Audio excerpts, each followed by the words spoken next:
Brilliant. Hello, everyone. Hello. Great. I know some of you, but I don't know all of you. There's some new faces. There's some old faces. It's lovely. I'm really, really happy to be here for the first Deaf-initely Women cooking event. It's very different to be involved. It's really nice to start getting involved in all these different types of events. Okay, so some of you might have cooked with me before. The kitchen's all prepared. Sometimes it looks, by the end of it, it looks like a bomb's gone off, but hopefully we'll be okay. If something goes wrong, don't worry about it. It's a very different situation now. If you have any problems, please don't worry. At the end of the event, I'll email you all the recipe, which means that you can make it yourselves again at home. So to start with, well, this recipe I'm going to cook, the topic of this thing is vegan meatballs. Vegan balls with quinoa and a marinade sauce. It's really lovely. Tomato, garlic, onion sauce. It's an Italian sauce. It can be used for anything like spaghetti bolognese, things like that. Homemade, it can be lovely. So you want to put your oven onto 190. If you put it on now, so it's ready. 190 for a fan oven, 190 for a fan oven. You put that on now. You want your black beans ready. If everyone's got their black beans. If you've not opened the can yet, you can open them and drain them, which makes them dry. If you chuck them into a sieve, and you're going to sprinkle them onto a baking tray like this. And spread them out. You want them all over the baking tray in one single layer.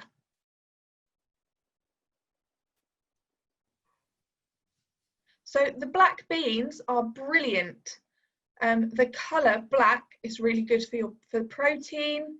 It's very similar to meat, but it's the vegan replacement. So there's lots of protein. They're quite popular in Mexican food. A lot of Mexican food has black beans in them. So you're going to put this into the oven for about 10-15 minutes. So I'm going to put a timer on for 12 minutes, Yvonne's saying, timer for 12 minutes. Brilliant. So the black beans, we're going to put them into the balls a bit later. We'll blend them up. So just leave them in the oven for now. So we're going to put the pan onto the hob. You want about middle heat, onto about number 4, number 5. Just a medium heat. Brilliant. So we're going to fry the onion and the garlic and some oil. So we're going to use both of them together. So the butter on its own becomes quite dry and it can burn quite easily. So you put butter and then some oil in to help. If you use oil on its own, it doesn't have any flavour. So together, it's the perfect combination. Okay, so just a little bit of olive oil.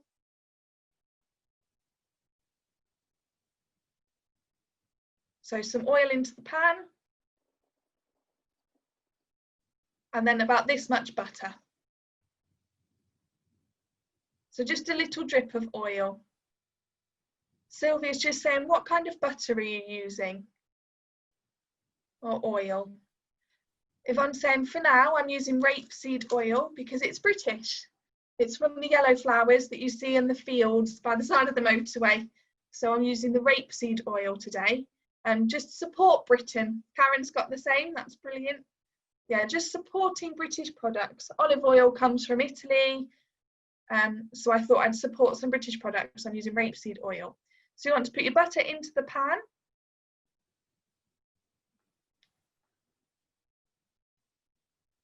Okay, so now we're going to get our garlic. Do you know the best way to open a garlic? How to open a garlic clove? If you use your knife like this, quite a big knife, and if you bang just onto the side of the knife, if you bang it on top of the garlic like this, it will open. So it means you don't have to worry about peeling.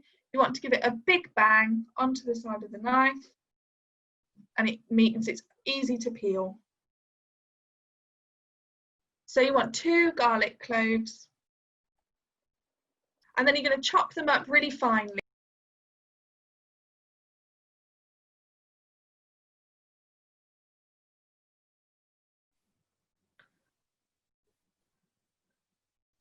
When you use the knife, tip it up onto an angle. Never lift the tip of the knife off the chopping board. That's why it's got a curve on it. It's best not to use one like this, they're not very good, because you can't really use the angle. You want a knife this shape, is the professional way of chopping.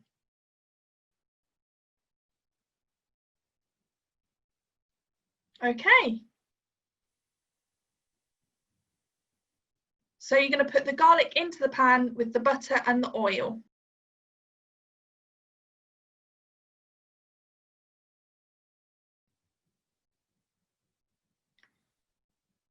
Who's used oregano? Who's got fresh oregano? Sally?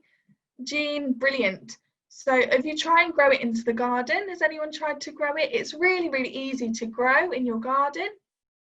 It looks like this.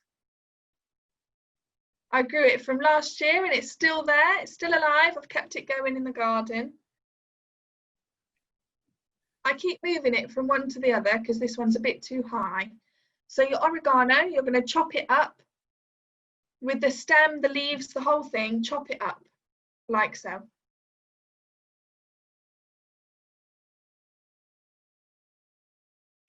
If you've got dried oregano, you use 1 teaspoon.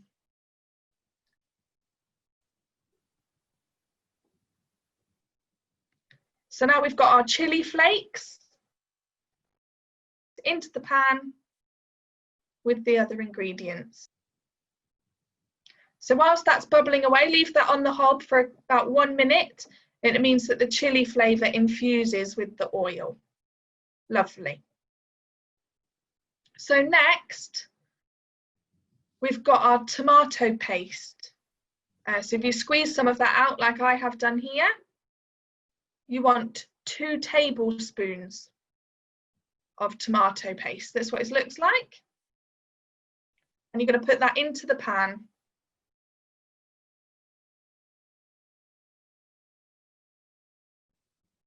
And here I've got my tomato sauce. I'm going to put that into the pan as well.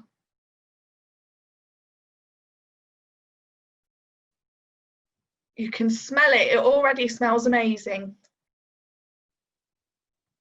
It always reminds me of when I go on holiday to Italy. It smells exactly the same. So just check the timings for the black beans. We've got 2 or 3 minutes left. Sometimes the tinned tomatoes can taste quite bitter. So you want to add a little bit of honey. So we're going to add a little bit of honey to our tomatoes. This is the one I use. And this is a low sugar, low GI. Normal honey has a higher GI. So this particular honey comes from a plant. So it comes from, this honey comes from a plant, not from bees. So it's quite sweet and it lasts a long, long time. It's got a long shelf life. So I'm going to put about a tablespoon in with my tomatoes, and that's it. So that's the sauce finished. The marinara sauce is now done. So you can either leave it on a low heat on the hob, or you can take it off the hob now if you're going to eat later. It's completely up to you. Okay. So perfect timing. The black beans should be ready. I'll go and have a look. You have a look at your black beans. They might go a bit of a darker colour and they should look quite dry. That means that they're ready. If you're not sure, hold on and I'll show you what mine look like. I'll go and get them.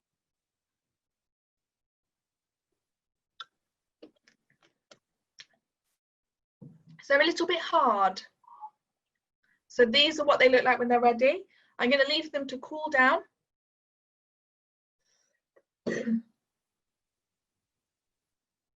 They shouldn't be too hard. They should be hard on the edge but soft inside. So Kaylee's, they're perfect, they're ready. So now we're going to move on from the marinara sauce and we're going to make the vegan meatballs. So you need a frying pan. And again, we're going to use oil and butter.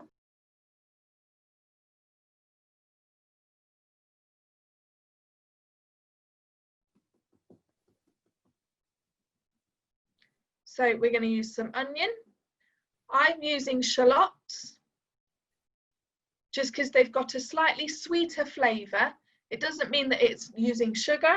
It just means that they're really easy to cook and they add a lot of flavour. And also because the shallots are quite small, they've got a longer shelf life than bigger onions. So I've got my garlic as well. I'm going to put that in with my onions. I've used 3 garlic cloves.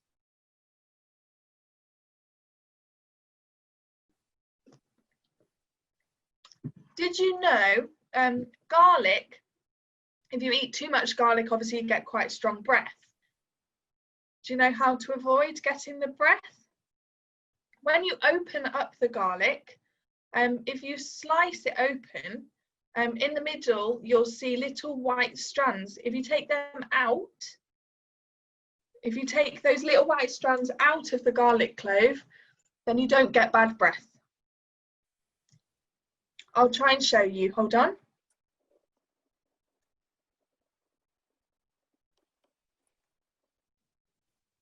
So you can see just a side view, this little slither here, right in the middle, is a very light white. If you take that out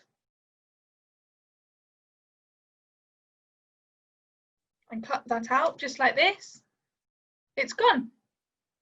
It's quite fiddly, it's a bit of a nuisance. It's hard work. So the aim is that the onion and the garlic, they should become a lighter colour, and then you can stop. So when the onion goes a little bit of a lighter colour, you can stop. So then your black beans, they should have cooled down by now, which means that they're ready to go into the food processor. My onions are ready as well, so I'm going to switch the heat off. Brilliant. Okay, so the onions should be ready. Once they're ready, switch the heat off. So now you should have your food processor. Put your black beans, if you pick them up like this, and put them into your food processor. You can tip them up. If you pick them up like that, it's nice and easy. Okay, so you're going to add the onion and the garlic into the food processor with the beans.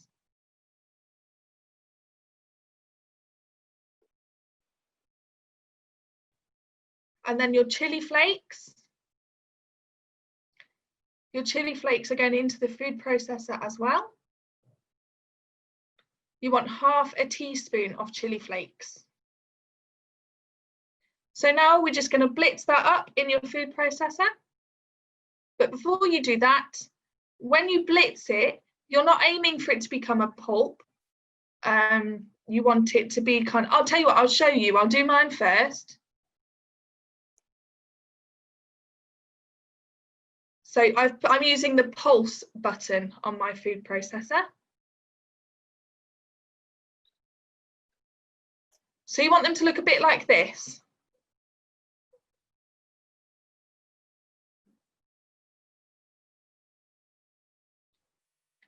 So you want them to be in fine bits, but not a sauce. So once you've done with your food processor, we've got a lot of different ingredients in there because just to make that flavour lovely.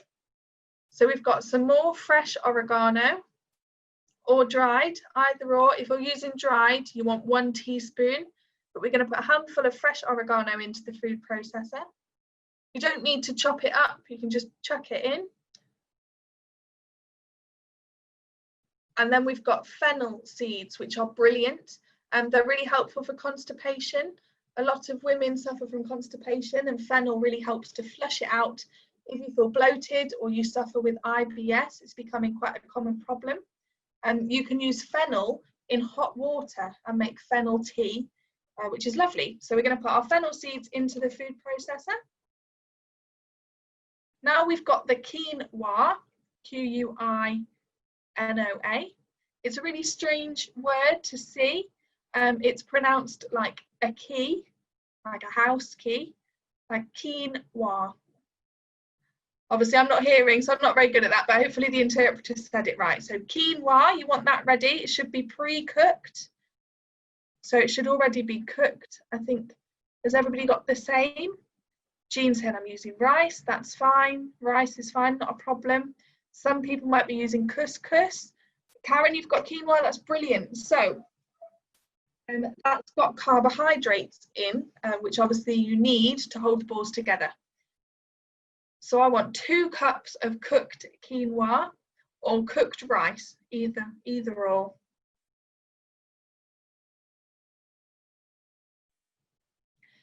Quinoa is actually a protein.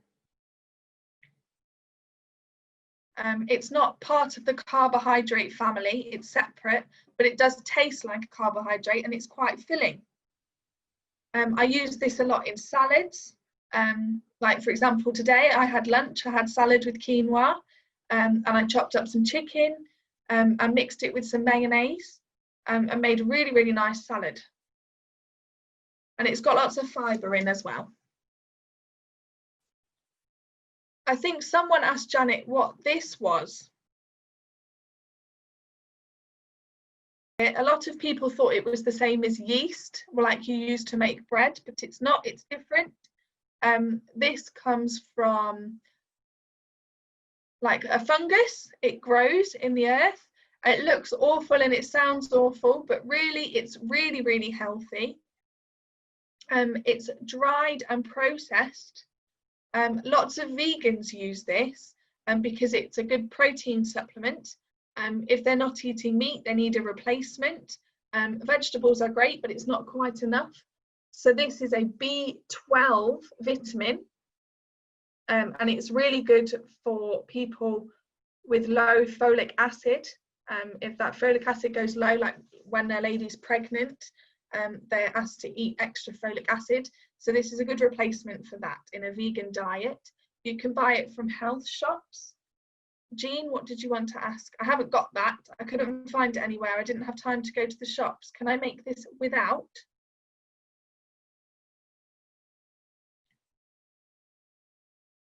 Yeah, you can use plain flour instead. 1 tablespoon. Sally's just saying that's really useful that you've told me about folic acid, because my daughter is a vegan and she's also pregnant, so it's useful to know that that's a way for her to get folic acid. So thank you for that information. Yvonne's saying it's a pleasure. Okay, so it looks a little bit like fish food. It looks like a can of fish food, like you put into your fish bowl. It's a bit flaky. It looks like this. So it does look like fish flakes. I really, really like this. I'm eating more and more of it in my diet. It's got quite a nice flavour.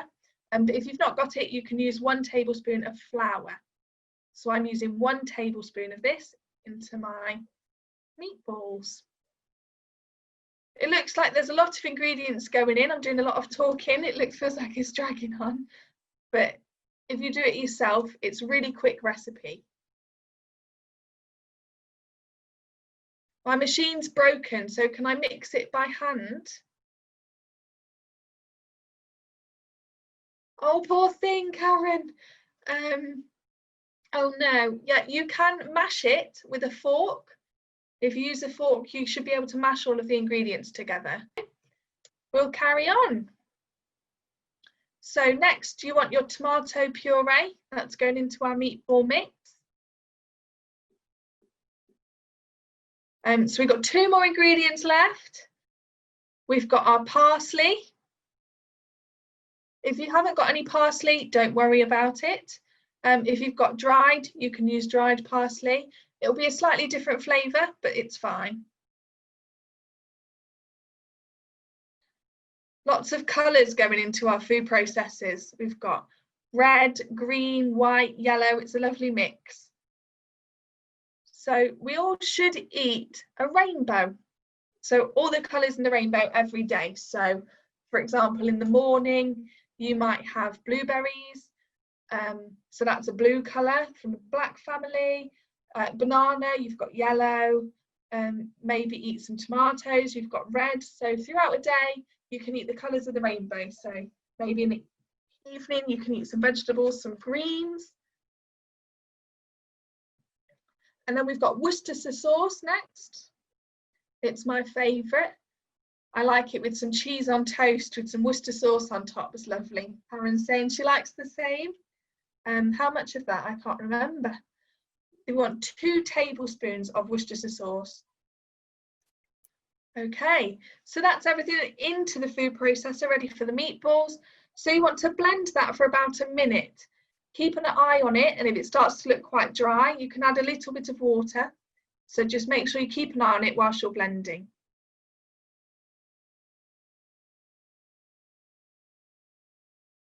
If it starts to build up at the sides, you can use a spatula to fold it back into the middle of the food processor towards the blade. You don't want it to be too smooth. I'll do mine and then I'll show you.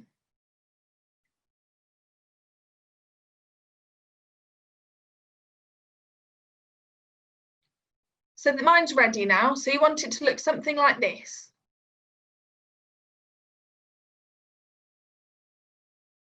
So you should be able to get this kind of texture with it. So like a golf ball size, it's what you're aiming for.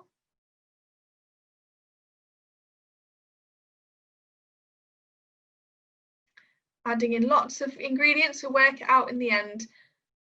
Sometimes people use egg. It's just working it out, the different quantities.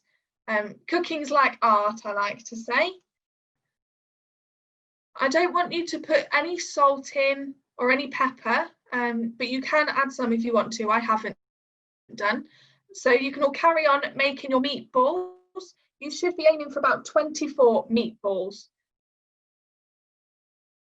This is a brilliant recipe to freeze once you've cooked it. So once you've fried off the meatballs, you can put them into a container and they'll keep in the freezer for 3 months.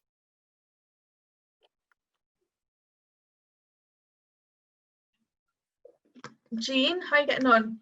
You need to cook the balls first and then you can freeze them. So once you've fried them off, a couple of weeks ago, I did another lesson and we made some meatballs with lentils. They look like this.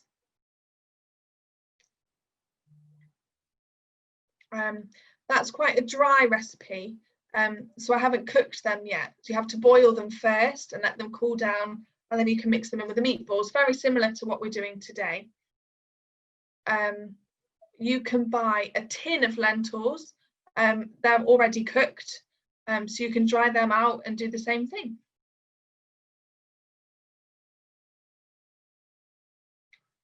Okay, so I've made 6 balls for now, but you should all have 24 altogether. So you want your frying pan again. This is my favourite pan. If you haven't got one, don't worry, but I use a griddle pan, so it's got the lines on the base. So this is a griddle. If you've got one, brilliant, but if not, a smooth frying pan's fine. I'm going to put that onto the heat. I like using the griddle pan because it gives the meatballs a nice lines on them. Okay, so you want some oil in the frying pan.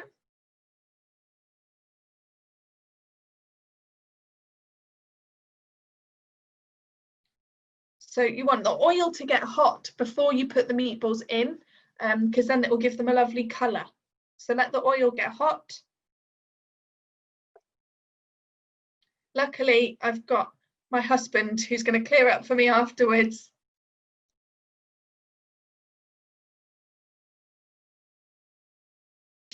If you don't eat them tonight, that's fine. You can make the balls raw, put them on a plate and cover it with some cling film or some wax paper, and then you put that in the fridge ready for tomorrow.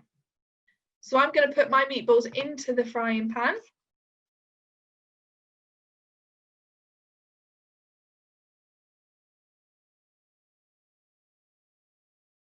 They should go a lovely golden brown colour. They make it look like there's actually meat inside them. It's a bit of a bit of a false first impression when you look at them. So just leave them for a minute or two and then you can turn them all over. You can serve these meatballs with some rice or with some bread, or just nothing. You can serve them on their own. It's nice strong protein, and then you can use some nice green fresh parsley to scatter on top when you serve it. Makes them look nice and colourful. So you're aiming for this kind of colour.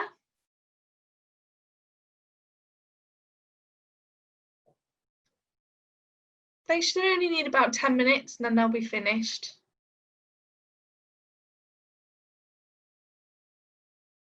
They smell amazing. It kind of smells like a health food, but also it does smell quite tasty. Obviously, a lot of you aren't cooking them yet, but when you cook them later.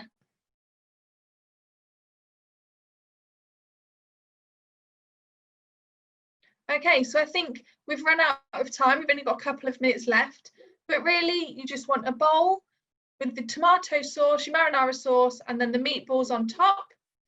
And then you can sprinkle it with a little bit of this, with the B12 on top, and it makes it taste a bit like cheese. It's got a bit of a cheese flavour. It's a good alternative. So obviously instead of real cheese, you can use that, or you can use real cheese. And then you can put some fresh parsley sprinkled on top, and that's that. I'll show you before I hand over to Janet.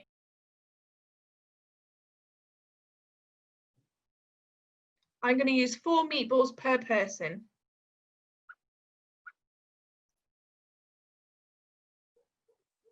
And then I want a spoon of this on top. Some fresh parsley. I'm going to take the stem off. I put it right in the middle, and there you have it.